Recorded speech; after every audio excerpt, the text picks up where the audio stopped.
사도행전 20장 7절의 말씀입니다.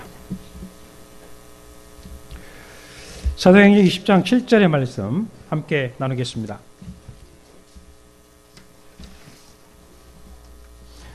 사도행전 20장 7절의 말씀 같이 읽겠습니다.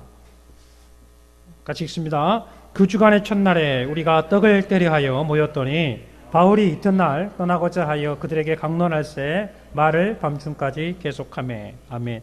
안식일과 주일에 대한 논쟁, 이 부분을 계속해서 네 번째로 말씀을 나누고자 합니다. 주일 시간에 마치 그 강해와 같은, 그리고 또 신학 공부와 같은 것을 하게 된 그 이유는 뭐냐면, 지금 한국 교회의 위기들이 바로 이 주일 문제 때문에 일어나고 있는 것들이 많기 때문에 그렇습니다. 그래서 우리들이 이 부분을 철저하게 알아야만이 이단과의 싸움에서도 이길 수 있을 뿐만 아니라 이단과의 경계를 할 수가 있는 부분이에요. 자칭 하나님의 교회 안상홍증이라든지 제7일 안식일교라든지 이런 부분들이 갈수록 독보선처럼 커져가고 있고, 그리고 또 놀라운 것은 뭐냐면 그들이 전혀 하나님을 알지 못한, 예수를 알지 못한 사람들을 포기하는 것이 아니라 기존 교회를 다닌 사람들을 대상으로 포기를 하고 있기 때문에 신앙적 지식이 없는 사람이 거기에 넘어간다는 거예요. 아, 토요일이 안식일인데 왜 안식일 한국교회는 토요일날 지키지 않고 일요일날 지키느냐. 일요일은 로마 그 시대에 태양신을 섬기는 태양일인데 어떻게 해서 그럴 수 있느냐. 그러므로 한국교회 개신교들은 태양일, 태양신을 섬기는 것이지 하나님을 섬기는 것이 아니다 라고 이야기하면 여러분 뭐라고 대답할 거예요? 거기에 대한 대안이 전혀 없는 거예요. 그래서 제가 시간을 내어서 지금 현재 이 안식일이 왜 주일로 바뀌었는가, 그렇다면 안식일이 주일로 바뀐 그 이유가 무엇이냐, 안식일의 개념도 알아야 될 부분이고, 또 주일날을 어떻게 왜 주일이 되었는지 이 부분도 알아야 되기 때문에 이 말씀을 드리는 거예요. 그렇기 때문에 여러분들이 잘 정리를 할 수 있기를 바랍니다. 아멘? 잘 정리를 하셔야 돼요. 그래서 우리 열방교회 성도들만큼은 어디에 내놔도 뒤지지 않고 똑똑해야죠. 목사만 똑똑하면 뭐합니까? 아비만 똑똑하면 뭐해? 자식이 똑똑해야죠. 성도들이 똑똑해야 돼요. 여러분 똑똑해져야 된단 말이죠. 계속해서 네 번째로 말씀을 드립니다.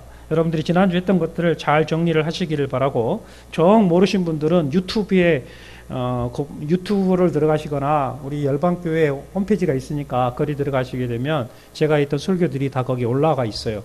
그것을 여러분들이 잘 보시면서 정리를 할 수 있기를 바랍니다. 오늘은 계속해서 이어서 나갑니다. 부활절 때 의한, 부활에 대한 그 부분이에요.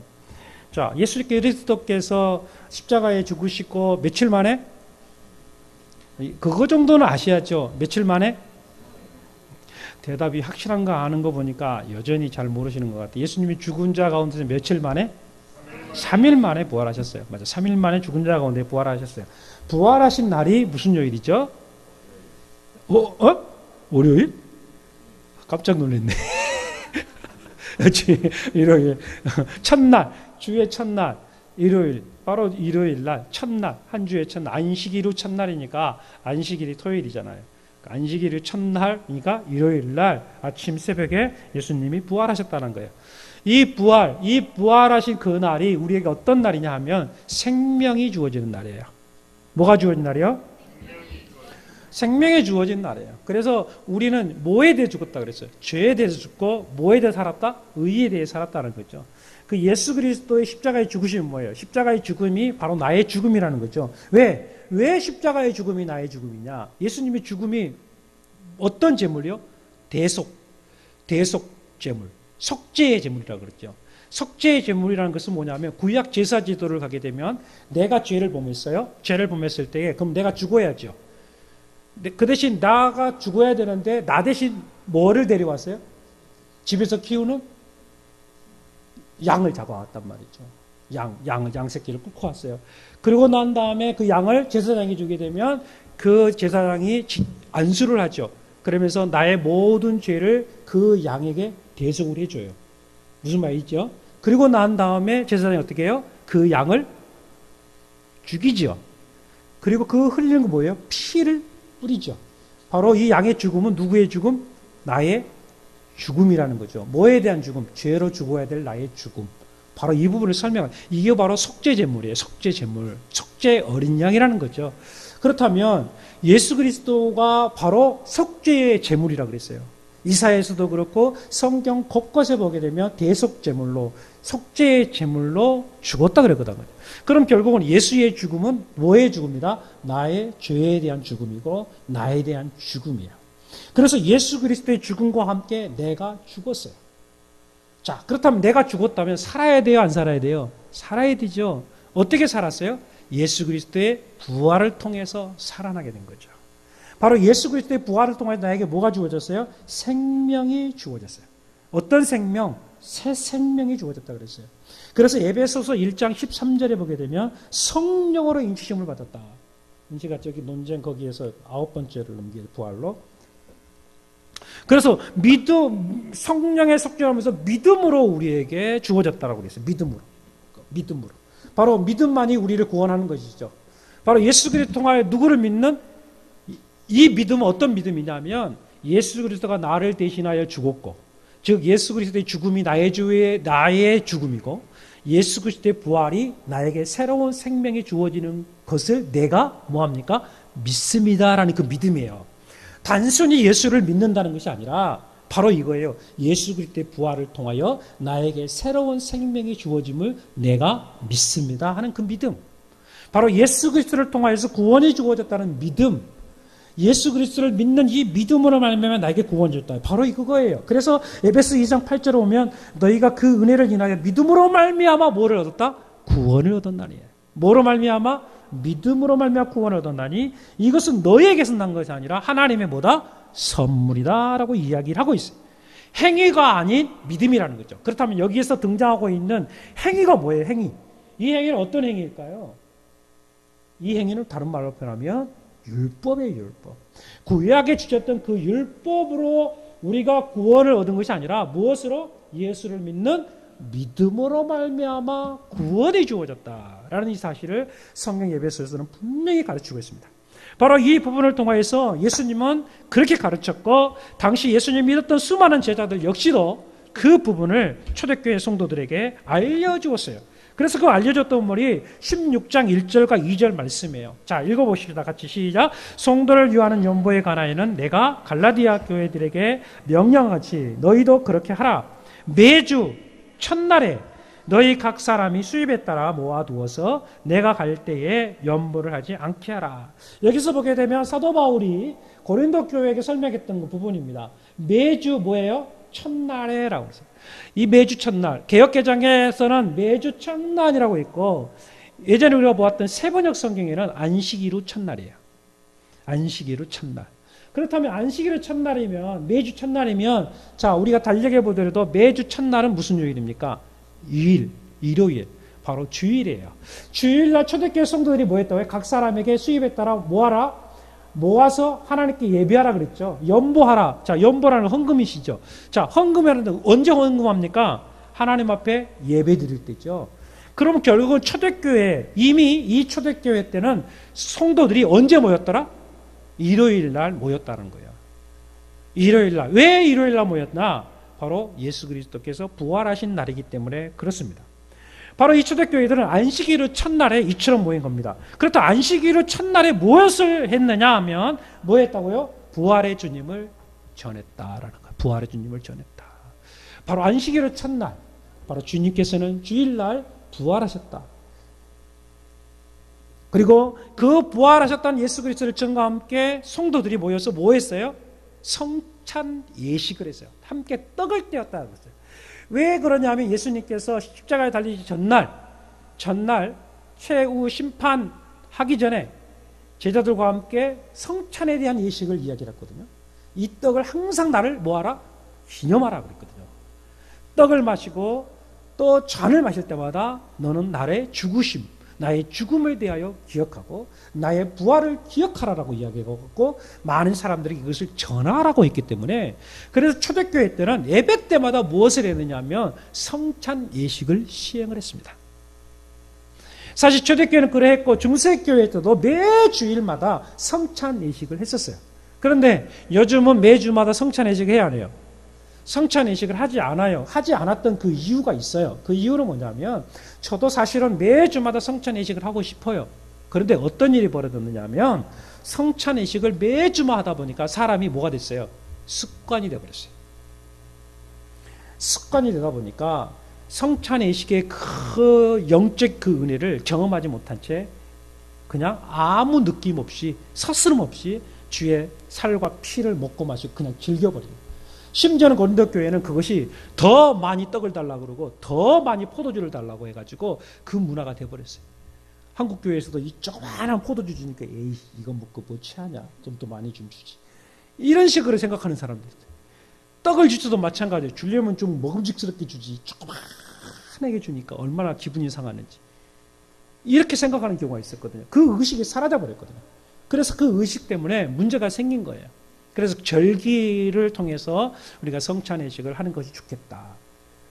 나름대로 하고 싶어요. 그래서 저는 그렇게 생각을 해요.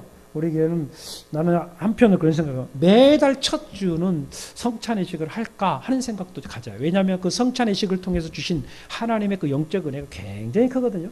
우리가 잘만 준비하면요. 그 성찬의식이 정말 강력한 하나님의 은혜를 경험할 수 있는 시간이 될 수도 있어요. 그리고 초대교회 성도들은 하나님 앞에 헌금을 드리는 시간을 가졌다라고 했어요. 오늘 읽었던 말씀처럼 전서 16장 2절 매주 첫날에 너희 각 사람이 수입에 따라 모아두었어. 내가 갈 때 연보를 하지 않게 하라. 이 말은 뭐냐면 특별하게 계속해서 모아서 구제헌금으로 드리기 위해서 별도의 헌금을 드리지 않도록 매주마다 드려지는 그 헌금들을 잘 모아두어라라는 그런 의미거든요. 그리고 이 모임은 언제부터? 새벽부터 저녁까지 있었어요. 새벽부터. 그래서 그 예배 시간에는 온종일 새벽부터 저녁 늦은 시간까지 하나님 말씀이 증거가 되었습니다.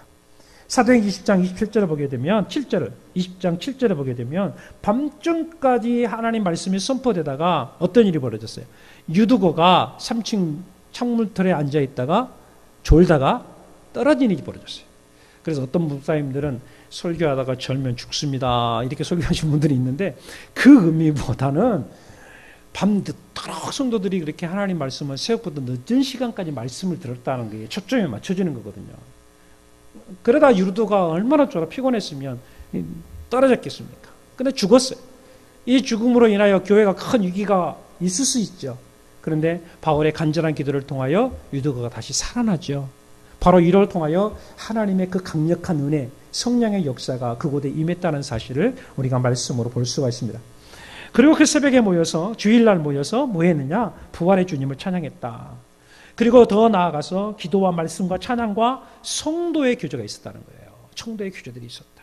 이 부분은 이제 조금 있다가 사도시대 이후에 속사도들이 직접 경험했던 것들을 이제 간증하고 있는 내용들을 보게 될 것입니다. 바로 주일날 이와 같이 하나님과 함께하는 시간, 그리고 성도와 성도들이 모여서 함께 교제하는 그 시간들이 얼마나 귀했는지를 우리에게 보여주고 있습니다. 그리고 또 주일날 오순절 다락방에 강력한 성령의 역사가 임했다라고 성경은 이야기를 하고 있습니다. 계속해서 보게 되면 그렇다면 바울은 과연 어떻게 했느냐? 안식에 대한 이 부분에 대해 설명을 합니다. 성경에 보게 되면 바울이 이야기했던 안식일, 이 토요일이라는 그 개념 썼던 그런 내용에 보면 총 56절에 58번이 반복이 되고 있어요. 바울이 이 안식일에 대해서 많이 쓰는 이유가 뭐냐면 그만큼 뭔가 우리에게 교훈하고자 하는 내용인데, 첫째 우리가 생각하고자 하는 것은 바울은 그 많은 안식이나 단어를 썼음에도 불구하고 어느 한 구절에도 안식일을 거룩히 지켜라 라고 사용한 적이 없다라는 거예요. 안식일을 기억하고 안식일을 지켜야 된다. 심지어는 부활하신 주일날 모이는 성도들에게 바울이 너희들이 잘못되었다. 안식일날 토요일날 예배를 드려야 된다라고 말한 적이 없다라는 이야기예요. 이것이 바로 중요한 거예요.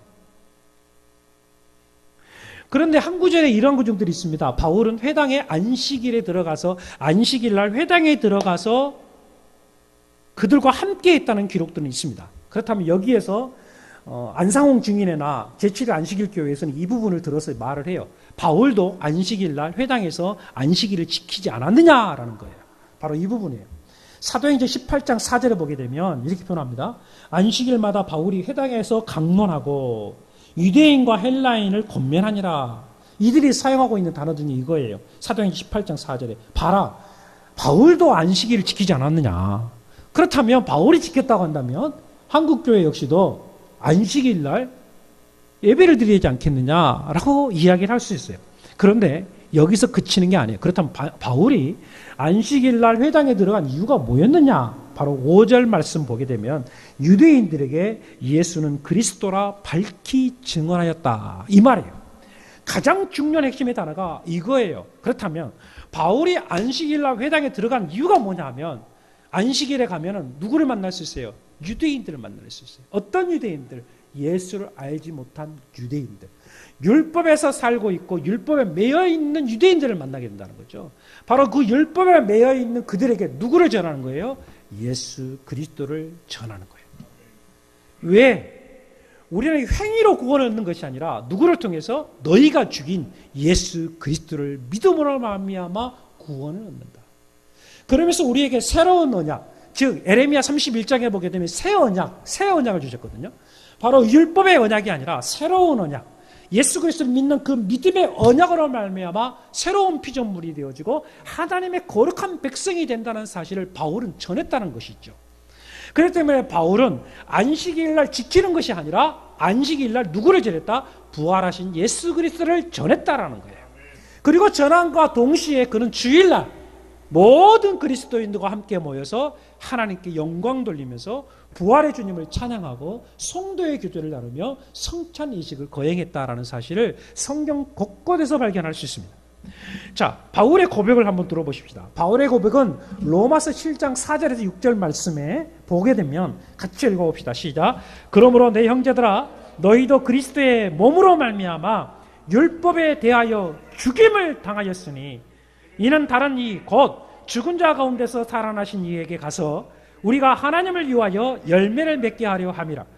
우리가 육신에 있을 때에는 율법으로 말미암는 죄의 정욕이 우리 지체 중에 역사하여 우리로 사망을 위하여 열매를 맺게 하였더니 이제는 우리가 얽매였던 것에 대하여 죽었으므로 율법에서 벗어났으니 이러므로 우리가 영의 새로운 것으로 섬길 것이요 율법 조문에 묵은 것으로 아니할지니라. 아멘. 분명히 바울이 밝히고 있는 것은 형제들아 그리스도의 몸으로 말미암아 예수 그리스도의 몸으로 말미암아 우리가 율법에 대하여 어떻게 했다? 율법으로 죽임을 당했다 이 말이야. 율법으로 죽임을 당했다. 그러면 우리는 이미 율법에 죽은 자들이다라는 거죠. 그러면서 이제 율법에 죽은 우리가 누구를 통해서? 예수 그리스도의 부활을 통하여서 새로운 하나님의 자녀가 되었고 하나님의 열매가 되었다 그 말이에요. 우리가 율법 때문에 우리가 사망에 살았고 그 사망의 열매를 먹으면서 우리가 살았는데 이제는 우리가 예수와 함께 율법에 죽었으므로 우리의 그 율법에서 뭐가 됐다? 벗어났다 이 말이에요. 벗어났다. 율법에서 완전히 벗어났다. 그러므로 우리는 이제 새로운 영이 주어졌으니 성령으로 인침을 받다 그랬잖아요. 새로운 영이 주어졌으니 얼마나 감사하냐. 바로 이렇게 바울은 고백하고 있는 것을 보게 되어집니다. 여러분 우리가 여전히 율법 속에 살고 있다면요. 지난번도 설명했지만 우리는 토요일 날 뭘 들고 와야 돼요? 여러분 집에서 다 양새끼를 키워갖고 주일마다 양 꿀고 와야 돼요. 양 꿀고 와야 된단 말이죠. 양은.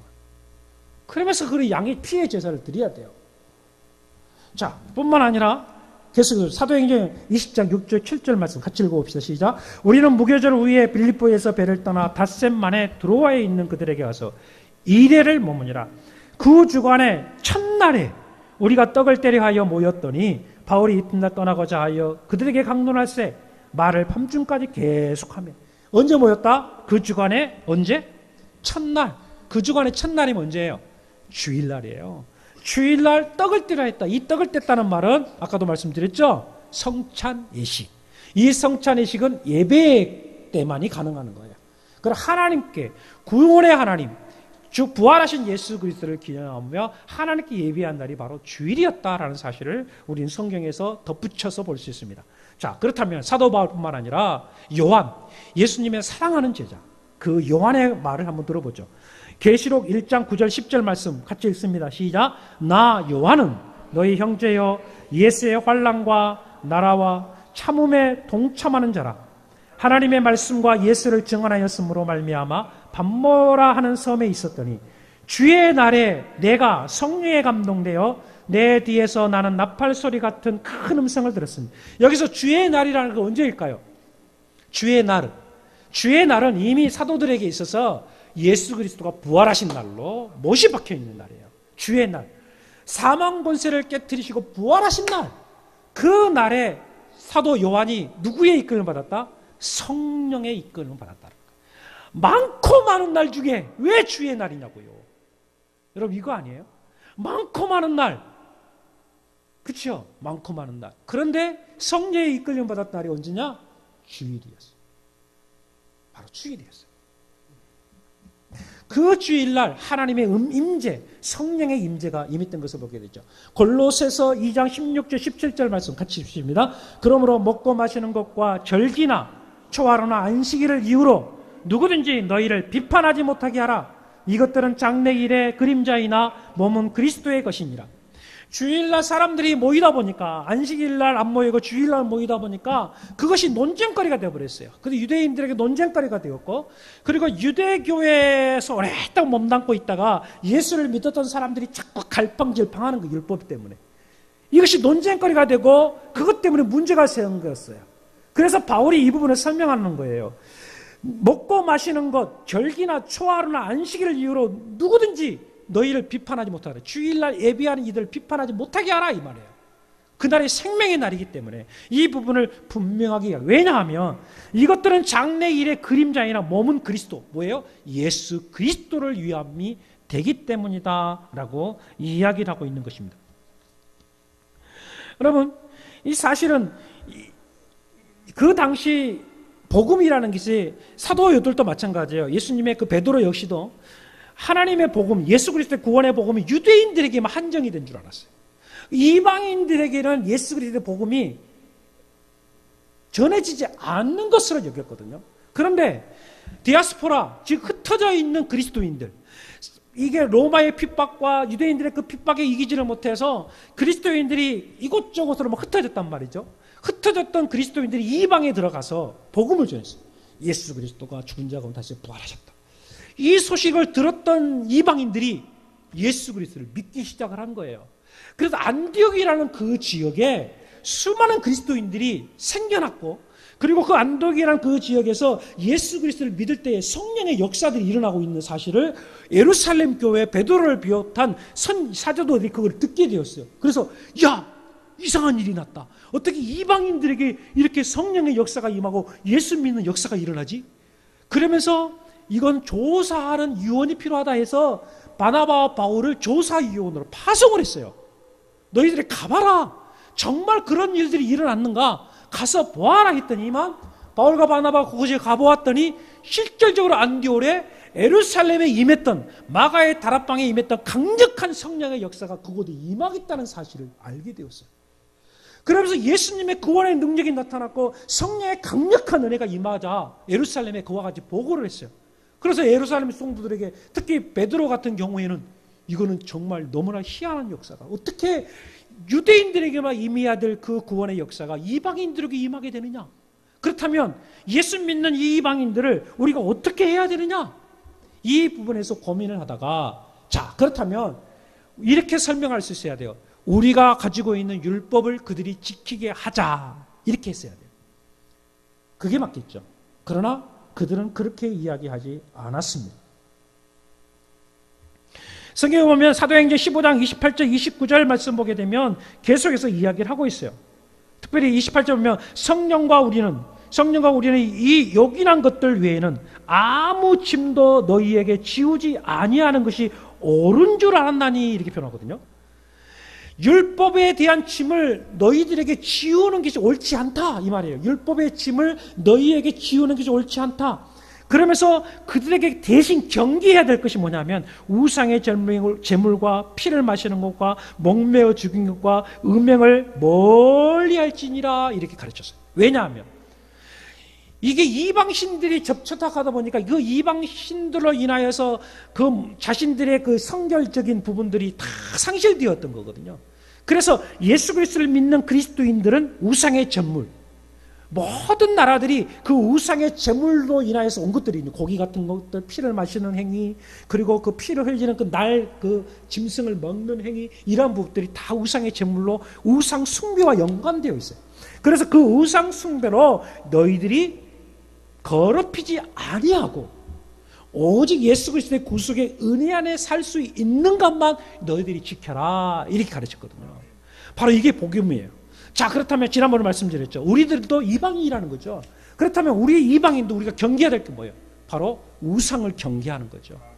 우상을 경계하고 율법이 아닌 예수 그리스도를 믿는 그 믿음으로 말미암아 구원이 주어졌던 것들이라요 뭐하라? 감사하는 것이죠. 바로 이것이 초대교회의 사도들에게 증거가 되었던 이야기입니다. 자, 그렇다면 사도시대 이후는 어떻게 됐을까요? 사도시대 이후 사도들이 한 세대가 지났어요. 그럼 사도의 다음 세대, 속사도 시대죠. 그렇다면 우리가 그 다음에 조사를 역사서를 보게 됩니다. 사도 시대 그 이후 보면 사도 요한의 제자, 정확하지 않습니다. 이그나티우스라고 있는데 저도 이 이그나티우스에 대해서 연구를 좀 많이 했는데 이그나티우스가 사도 요한의 제자이냐, 베드로의 제자이냐, 아니면 바울의 제자이냐, 여러 가지 논쟁을 할 수는 있어요. 그런데 이 이그나티우스는 어떠한 사람이냐? 매우 중요한 부분이에요. 이 이그나티우스는 1세기 후반에 있었던 사람입니다. 안디옥 교회의 감독으로 있었어요. 즉 안디옥 교회의 목사로 있었거든요. 그런데 안디옥 교회는 우리가 보겠지만 사도 바울이 있었고 요한도 있었던 곳이에요. 그리고 그 다음 시대에 있었던 이그나티우스인데 이 이그나티우스는 어떤 사람이냐면 정말 예수님을 사랑했던 사람이에요. 그의 전설을 보게 되면 이런 전설이 있어요. 예수님께 자기가 감독이 되었을 때에 예수님께서 나타나셔서 자기를 그 어린아이처럼 꼭 품에 안으셨다. 이렇게 전설로 남아있는 그런 아주 위대한 그러한 분이십니다.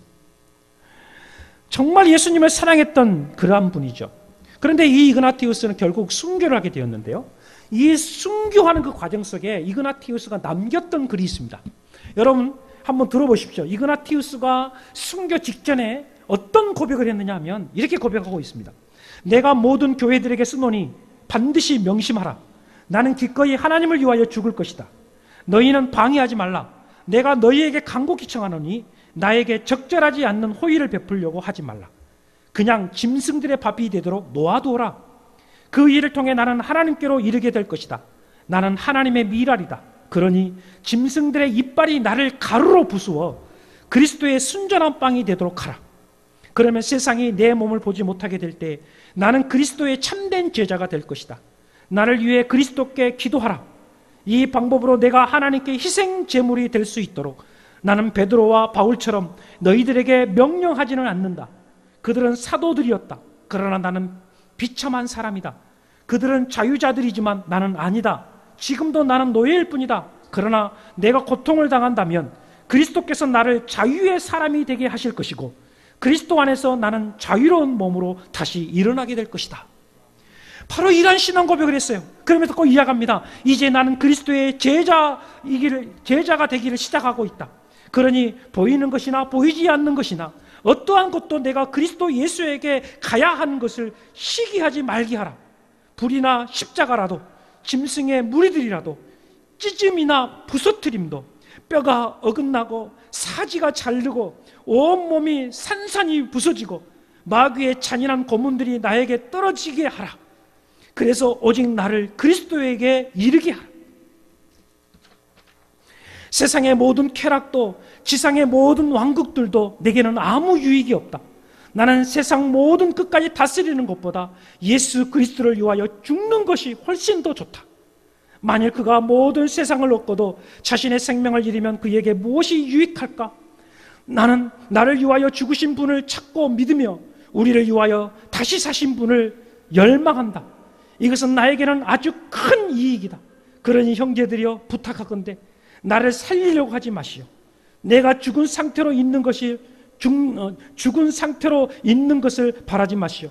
나는 하나님께 속하기를 바라니 나를 세상에 넘겨주지 마시오. 내가 순전한 빛을 받게 해주시오. 그러면 내가 그곳에 도달했을 때에 나는 실제로 하나님의 사람이 될 것이오. 내가 나의 하나님의 고통을 본받는 자가 되도록 허락해 주시오. 바로 그 죽음의 위기 속에서도 나를 살리려고 하지 말아라. 내가 저 사자 짐승에게 던져도 나를 구하려고 하지 말아라. 내 뼈가 으스러지고 내 사지가 칼갈이 찢어진다 할지라도 나는 그것을 감당해내겠다. 내가 바로 그것만이 예수 그리스도 갈 수 있는 유일한 길이기 때문이다라고 말합니다.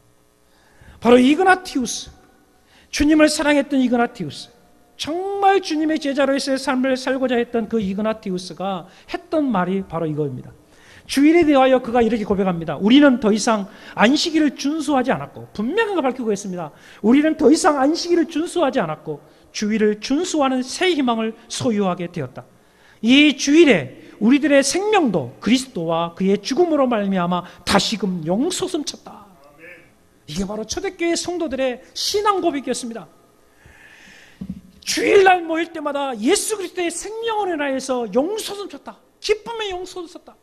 그렇기 때문에 그들은 주일 성수가 얼마나 기뻤는지 몰라요. 주일에 한번 모이는 그 성도들에게는 감사가 넘쳐 흘러났고, 심지어는 주일 그 모임으로 말미암아 그들이 정말로 어디서 포로로 잡혀가고 심지어는 그 목숨을 던져진다 할지라도 그 기쁨이 감당했다는 거예요. 주일 성수하기 위해서 그들은 모든 것을 내던졌다는 거예요. 생업을 다 포기했고 모든 삶을 내려놓고 다 주일 모여서 그들은 하나님께 예배하고 구속의 주님을 찬양하고 은혜하는 사람. 성찬 예식을 통해서 성도들과 함께 교제 나누면서 그 주일날, 생명을 주신 그 주일날 하나님께 영광 돌리는 그러한 삶을 살았다는 거예요. 2세기 초에 디다케가 있습니다. 이 디다케라는 것은 어떤 거냐면 12사도들을 통해서 이방인들에게 준 교훈서입니다. 즉 이 디다케를 다른 말로 표현하면 12사도의 교훈집이다. 12사도의 교훈집.